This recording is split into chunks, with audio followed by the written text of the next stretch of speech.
vous avez soif de connaissances. Vous posez des questions qui ont besoin d'éclaircissement à la lumière de la parole. Méditons avec sa fille, des enseignements, des exhortations, des témoignages pour l'édification du peuple de Dieu. Méditons avec sa fille, mariage, famille recomposée, vie sociale. Méditons avec sa fille, une émission qui impacte et qui contribue à ce que nous puissions atteindre cette maturité en Christ, qui est la base de notre appel. Méditons avec sa fille. Vous connaîtrez la vérité et la vérité vous rendra libre. Shalom et bienvenue à vous tous dans votre émission Méditons avec sa fille. Aujourd'hui, le thème a pour titre « Être l'épouse d'un serviteur de Dieu ». Je salue mon invitée qui va prendre soin de se présenter d'elle-même. Shalom. Shalom, ma sœur Safi, et merci pour l'invitation. Je vais profiter de l'occasion pour saluer tous les bien-aimés qui nous suivent en ce moment. Et c'est bien votre sœur Cathy Mansomi. Je suis mariée, maman de 4 enfants, dont 2 filles et 2 garçons, l'épouse de pasteur Philippe Moukenge de l'église de Dordrecht aux Pays-Bas. Merci beaucoup aussi, ma sœur, d'avoir accepté notre invitation. Et d'ailleurs, je ne sais pas comment je pourrais vous appeler, étant donné qu'en tant que femme de ministre de Dieu, peut-être que vous aimez recevoir les honneurs. Donc, je vais peut-être vous appeler maman pasteur, je ne sais pas. Ma sœur Safi, la Bible nous recommande de nous appeler frères et sœurs, donc je préfère bien l'appellation de sœur. Sœur Cathy me convient très bien, donc voilà. Bon. Oui, oui, si vous m'appelez sœur, ça me ferait bien plaisir. Merci beaucoup, ma sœur Cathy. Mais d'ailleurs, d'où vient cette appellation maman pasteur, étant donné qu'aujourd'hui, nous voyons que c'est, si je puis dire, une appellation donnée à pratiquement toutes les femmes de ministres? Bon, ma sœur Safi, moi je crois que déjà être serviteur de Dieu, c'est être couronné de double honneur. Je ne sais pas si vous pouvez m'aider avant de développer ma réponse. Est-ce que vous pouvez m'aider, si je ne me trompe pas, c'est dans 1 Timothée 5. Regardez un peu le verset 16 ou 17. Ça nous parle de double honneur. Essayez un peu de m'aider si vous avez la Bible à côté. Ah, d'accord. 1 Timothée 5, 17. Je lis. OK. Donc, que les anciens qui dirigent bien soient jugés dignes d'un double honneur, surtout ceux qui travaillent à la prédication et à l'enseignement. Amen. Ah, voilà. Donc, vous voyez déjà, ceux qui travaillent à la prédication, donc ils sont dotés de double honneur. Moi, je crois que si certaines femmes aiment bien cette appellation de maman pasteur, c'est simplement parce qu'elles aiment bien partager cette gloire. Mais la gloire, c'est pour le prédicateur, vous voyez, c'est pas pour leurs épouses. Moi, déjà, si vous demandez à mes frères, je n'aime pas cette appellation parce que c'est pas moi qui est appelé au ministère. Hein. Si vous m'appelez sœur, ça me convient. Donc, maman pasteur, comme elles aiment bien qu'on les appelle, c'est vraiment pour partager cette gloire-là. Voilà, bon. Mais du moins, la parole est claire. C'est plutôt pour les prédicateurs et non pour leurs épouses. Merci beaucoup pour cette précision. Mais sinon, quel est le rôle principal, pour commencer, essayez de nous expliquer, s'il vous plaît, le rôle principal d'une épouse au sein de son couple, s'il vous plaît. Le rôle d'une femme auprès de son mari. Dieu dit, il n'est pas bon que l'homme soit seul. Je lui ferai une aide semblable. Ça, c'est ce que Dieu dit. Donc déjà, par la définition, vous comprenez que la femme, c'est le bonheur. OK? Et son rôle, qu'est-ce qu'elle a reçu comme rôle? C'est vraiment pour aider son mari, dans le sens où elle doit assumer son ministère d'aide auprès de lui. Aider, donc ici, si vous comprenez bien, on dit que l'homme est le chef de la femme. Mais le chef ici a pour synonyme, donc l'homme a le rôle de protéger sa femme. C'est ça, en fait, le chef de la femme. Et la femme est là pour soutenir son mari, c'est vraiment son appui. Elle est là pour l'aider. Ils doivent vivre en harmonie, avoir les mêmes objectifs. Moi, je crois que c'est vraiment le rôle d'une femme auprès de son mari. Aider ces derniers à bien assumer son rôle de père de famille. En fait, c'est ça. En fait, elle a reçu vraiment un rôle très, très important. Voilà un peu, en quelques mots, ce que je pourrais définir comme rôle de la femme auprès de l'homme. Merci beaucoup. Et pensez-vous qu'il faudrait peut-être maintenant des enseignements spécifiques pour devenir la femme d'un ministre, plus précisément?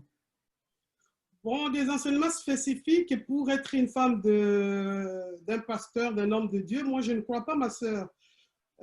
Déjà, la Bible le définit, hein, donc toute sœur, toute femme de Dieu, voilà, si nous lisons par exemple dans, si je ne me trompe pas, 1 Timothée, voilà, à partir du verset 15, voilà, on précise bien, elle doit persévérer avec modestie dans la foi, dans la charité, et dans la sainteté. Donc, toute femme, vous voyez, ce n'est pas seulement pour la femme d'un homme de Dieu, c'est pour toutes les sœurs dans l'Église.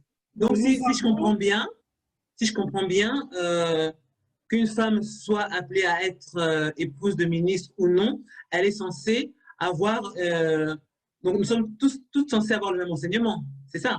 Oui, oui, oui, voilà, nous devons persévérer, comme je l'ai dit, hein. Si vous lisez dans le livre de Timothée, 1 Timothée 2, le verset 15 et 14, non, 15 précise bien que nous devons persévérer avec modestie dans la foi, dans la charité et dans la sainteté. C'est vraiment vivre une vie de sanctification. Voilà, c'est bien défini là-bas. Mais par contre, une épouse, une femme d'un homme de Dieu, elle a encore une autre tâche, s'il faut le dire, s'il faut spécifier, qui est encore beaucoup plus, voilà, plus importante. Donc, c'est-à-dire toutes ces qualités, tous ces critères, chez la femme d'un homme de Dieu, ça doit vraiment être mis à l'évidence.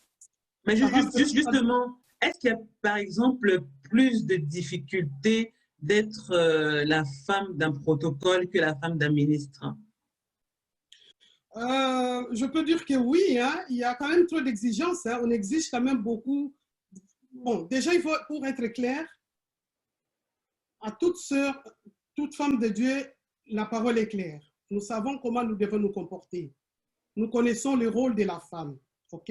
Mais maintenant, pour l'épouse d'un homme de Dieu, il y a trop d'exigences. On exige, elle doit être serviable. On ne doit pas trouver des commérages en elle. Elle doit avoir un comportement modéré. C'est pour toutes les sœurs. Mais ici, je précise et je souligne que pour la femme d'un homme de Dieu, elle doit vraiment être mise à l'évidence. Elle doit être un modèle pour les sœurs dans l'Église. Elle doit vraiment avoir ces comportements-là. Voilà un peu, en quelques mots, ce que je peux dire.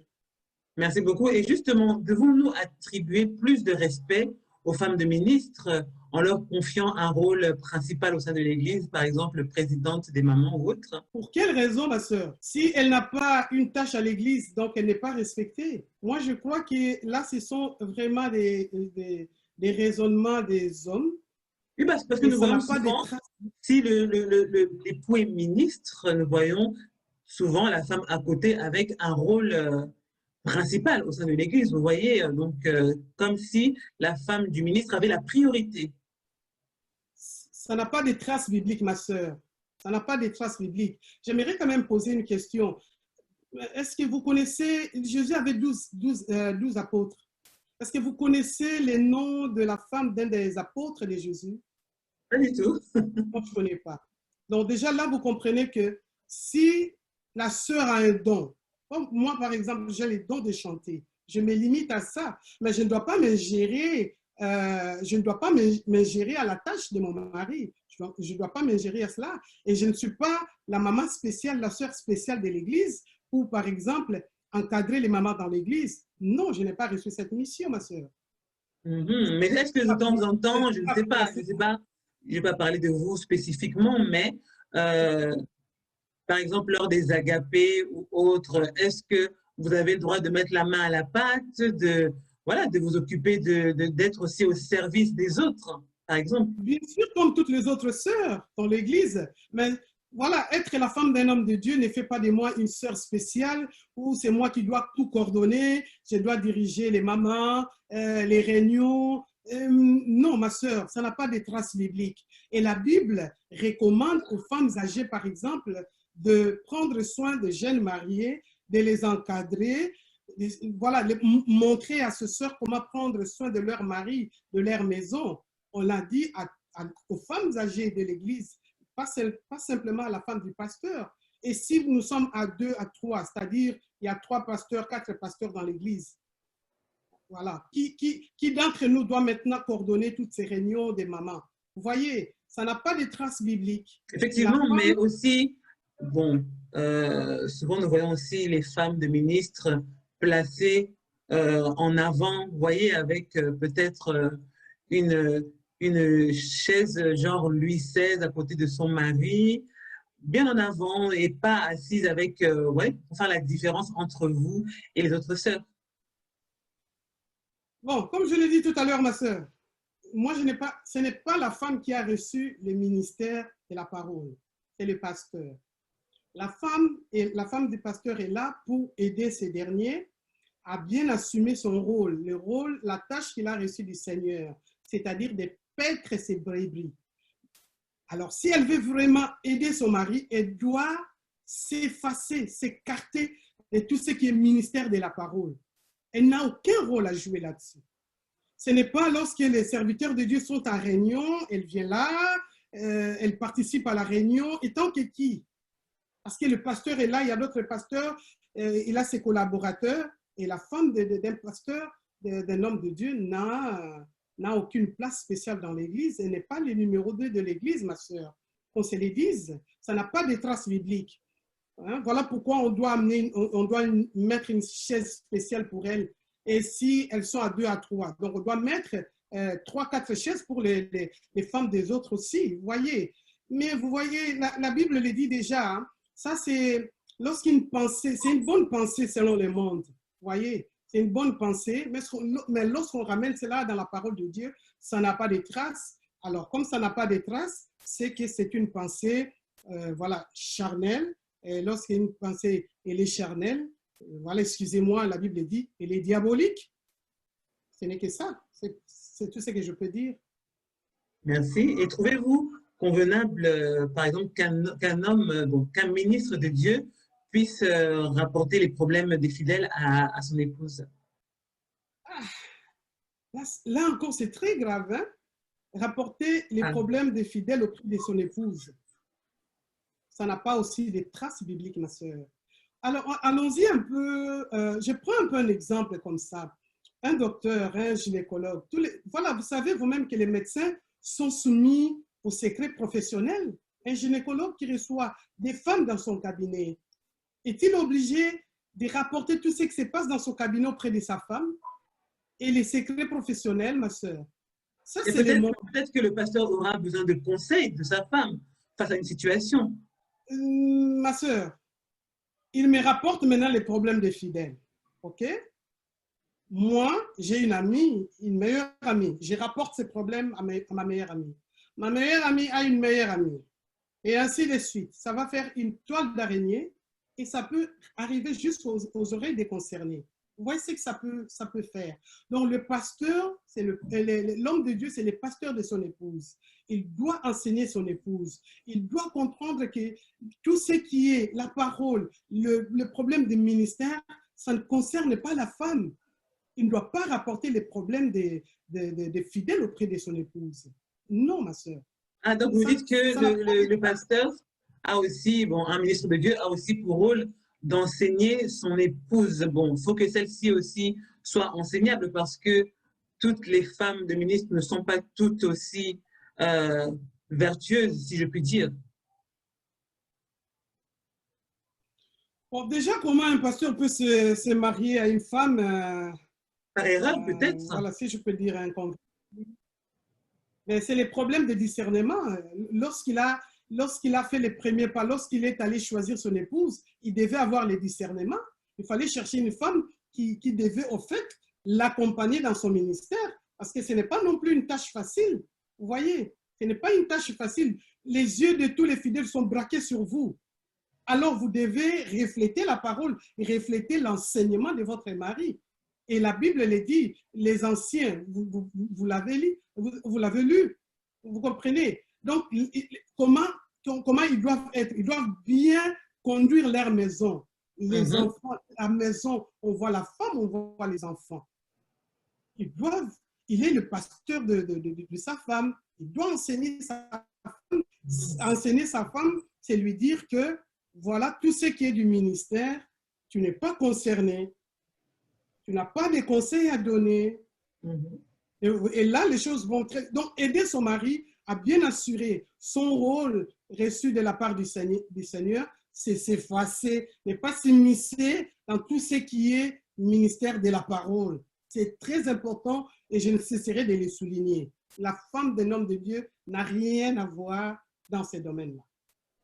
Bon, moi, je voulais aussi souligner cela, étant donné que selon des rapports des fidèles, certaines personnes ont été emmenées à quitter leurs assemblées à cause du comportement et des commérages de certaines épouses de ministres, vous voyez? Mais c'est tout à fait normal, ma sœur. Moi, je viens auprès de vous. Je me confie, un problème personnel. Je cherche de l'aide. Ou c'est l'homme qui vient auprès de vous. Voilà, il y a des choses voilà, qui ne doivent pas, qu'on ne doit pas dire à tout le monde. Je viens auprès de vous pour chercher de l'aide et vous ramenez ça à votre épouse. Mais non, vous avez un collaborateur, si ça vous dépasse, vous voyez les collaborateurs, parlez-en et priez pour la personne. Voyez, ce n'est pas ramener cela auprès de son épouse. Ça n'a pas de traces et ça sonne. Et moi, je suis tout à fait d'accord. Bon, dire que être d'accord à ceux qui quittent l'Église pour ce genre de situation, bon, je ne suis pas là, mais du moins, ça ne doit pas se faire. Vraiment, parmi les enfants de Dieu, ça ne doit pas se faire. Un homme de Dieu doit être un modèle. L'apôtre Paul le dit dans Corinthiens, soyez mes imitateurs comme je le suis de Christ. Je n'ai pas vu où l'apôtre Paul a créé des problèmes dans l'Église parce qu'il a rapporté les problèmes des frères auprès d'autres frères dans l'Église. Bon, l'apôtre Paul était célibataire. Bon, je peux prendre l'apôtre Pierre. Je ne l'ai pas vu où quelque part il y a eu des problèmes dans l'Église parce qu'il s'était confié à sa femme, il a rapporté les problèmes d'un frère ou de sœur et cela s'est répandu dans l'Église. Il n'y a pas de traces. Donc, vous comprenez déjà que pour éviter ce genre de situations, ces commérages dans l'Église, les hommes de Dieu doivent comprendre qu'ils ne doivent pas rapporter les problèmes des frères auprès de leurs épouses parce qu'il n'y a pas de traces bibliques. Ce n'est pas biblique, c'est diabolique. En tout cas, ce n'est pas biblique, c'est diabolique. Les personnes qui nous suivent, je pense, prendront le temps. Si vous avez une trace, voilà, donnez-moi l'écriture. Hein, non, effectivement, en se projetant sur les Écritures, nous pouvons effectivement affirmer que... Ce n'est pas un problème de couple pastoral. La femme n'a pas reçu le ministère de la parole. C'est l'homme. La femme n'est là que pour aider. Non, mais j'ai bien aimé ce que vous avez pu souligner concernant les épouses des apôtres. Effectivement, nous n'avons jamais entendu parler d'elles et voilà, elles n'ont pas été sujets à des scandales. Mais cependant, si je venais vers vous, par exemple, aussi infidèle, venait vers vous pour se plaindre de votre comportement, comment réagirez-vous? Je veux beaucoup apprécier ma sœur, beaucoup apprécier. Comme je l'ai dit au départ, mes frères le savent, hein? Ils pourront témoigner. Je n'aime pas cette appellation de maman pasteur. Pour quelle raison? Pour la simple raison que c'est vraiment pour mettre des barrières, empêcher les gens de vous approcher lorsqu'il y a, par exemple, un dysfonctionnement, ma sœur. Voyez, la Bible nous demande de nous aider les uns les autres. Je suis une sœur, comme toutes les autres sœurs dans l'Église. S'il y a un problème, ma sœur voit un problème, elle peut m'approcher facilement. Par rapport à la parole, comme le dit Matthieu 18, elle m'approche, ma sœur, voilà, il y a tel problème, je ne suis pas contente de ces comportements. On va parler entre nous. Et si elle me gagne, voilà, le Seigneur sera content. Et vice-versa. Moi, de même, si je vois quelque chose auprès de mon frère, ma sœur, je vais l'approcher. C'est vraiment dans l'amour par rapport à la parole, par rapport à Matthieu 18, je vais les faire. Mais pourquoi pas ma sœur? Ça va vraiment m'aider. Le chemin est encore long, ma sœur. Le chemin est long, tout le monde a besoin d'aide. Et tenez que le vrai amour, c'est lorsqu'on vous dit des vérités, c'est lorsqu'on vous dit la vérité. Et ce n'est pas lorsqu'on vous dit « Ah, maman pasteur, ah, c'est toi ». Non, ça, ce n'est pas le vrai amour. Le vrai amour, c'est lorsque vous êtes dans la faute, vous êtes dans l'erreur, on vous l'a dit, c'est ça le vrai amour. C'est cette personne-là qui vous aime. Étant donné que plusieurs rêvent d'être épouse de ministre, lorsque vous avez connu votre époux, était-il déjà ministre aussi? Non, il était encore un frère, un frère. J'étais sœur dans l'église, on s'est rencontrés, hein, on était encore des fidèles. On s'est mariés, quelques années après, c'était même, je crois, 5 ans après, qu'il était devenu serviteur de Dieu. Vous Donc voyez? vous, dans votre tête, vous n'êtes pas dit qu'il faut absolument que je puisse être l'épouse d'un ministre de Dieu, pour justement la Non, gloire ou autre? non, pas du tout, ma sœur Esther. Vous savez, pour une fille de Dieu, hein, critère, c'est dire que Seigneur, je veux un homme qui te craint, un homme mûr dans la parole. Il va m'aider dans ma foi, il va m'aider dans ma marche. Et c'était ça mes critères, ma sœur. Je me disais, un homme qui te craint et qui va m'aider dans ma foi. C'était ça. Et le reste, c'est venu après. Voilà, le Seigneur l'a appelé au ministère. Bon, je voyais quand même des signes, hein, même au début, mais ce n'était pas ça vraiment, le fait de dire oui, ce n'était pas ça la raison. C'était simplement parce que je voyais en lui la crainte de Dieu. C'était ça ce qui était important pour moi. Merci beaucoup, ma sœur Cathy. Pour terminer, est-ce que vous pouvez donner un conseil aux jeunes sœurs, aux sœurs qui nous suivent, hein, qui sont épouses de serviteurs de Dieu, qui sont épouses de ministres, qui n'ont peut-être pas le comportement approprié, ou pour les jeunes sœurs célibataires qui seront peut-être plus tard épouses de ministres, s'il vous plaît? Alors, merci ma sœur. Nous devons simplement retenir, nous, sœurs, épouses des hommes de Dieu, que nous avons reçu une tâche, une mission importante, c'est d'accompagner nos maris dans la tâche difficile qu'ils ont reçue de la part du Seigneur. Alors, ce que nous devons faire pour aider ces derniers à bien assumer leur rôle, leur tâche, c'est vraiment de nous effacer, de ne pas nous misser dans tout ce qui est ministère de la parole. C'est plutôt de les aider, de les accompagner, de les soutenir. Voyez, c'est alors qu'ils pourront bien faire leur travail. Parce que si nous leur apportons, par exemple, des problèmes de jalousie et consorts, nous allons les distraire et ne sauront pas, voilà, être à la hauteur de leur tâche. Ce que nous pouvons faire, c'est vraiment un conseil gratuit. Nous devons nous effacer de tout ce qui est problème de l'Église, ministère de la parole. Ça ne nous concerne pas. Voilà un peu ce que je peux dire en quelques mots à toutes les femmes des hommes de Dieu ou à ceux qui aspirent. Voilà un peu les petits conseils avec ma petite expérience. Que le Seigneur vous bénisse. Amen. Que Dieu vous bénisse aussi. Merci beaucoup, ma sœur Cathy. Mais avant de nous quitter, j'aimerais, s'il vous plaît, que vous puissiez nous entonner un cantique ou même deux, un en français et un en lingala, étant donné que vous êtes chantre, ça ne vous dérange pas? Pas du tout. On va essayer. Amen. Au soleil, l'étoile brillante du matin, c'est toi la grâce. Une source d'eau qui ne tarit point dans ton espace. Je vois la mer qui se sépare, pleine de cristal. Je vois ma vie comme un reflet. Le trône, l'agneau immolé sur le trône dans son repos. Honneur gloire devant sa face comme dans une glace. Les saints exaltaient sa puissance devant les anges. L'agneau est digne des louanges. Quand tu es sur le trône, tu es aussi autour du trône. Quand tu es le lion de Juda, tu fais sortir l'agneau en toi.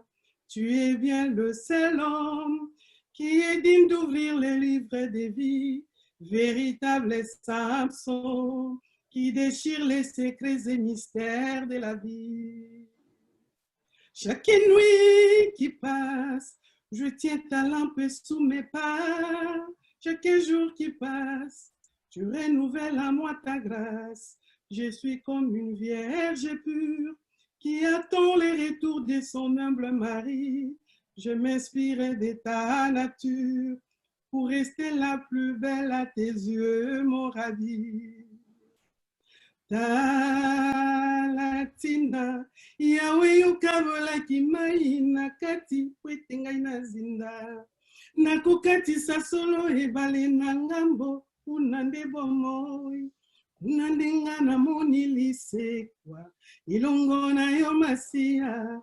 Kuna nde nga navandi na kiti ya bokonzi na yo. Voilà ma sœur, les quatre. Amen, amen. Merci, gloire à Dieu. Très beau cantique pour la gloire de notre Dieu. Amen. Ma sœur Cathy, que Dieu vous bénisse abondamment. Merci encore d'avoir accepté notre invitation. Merci. Je vous dis à très bientôt si Dieu le permet. Nous méditons avec sa fille. Merci. Au revoir. Au revoir ma sœur.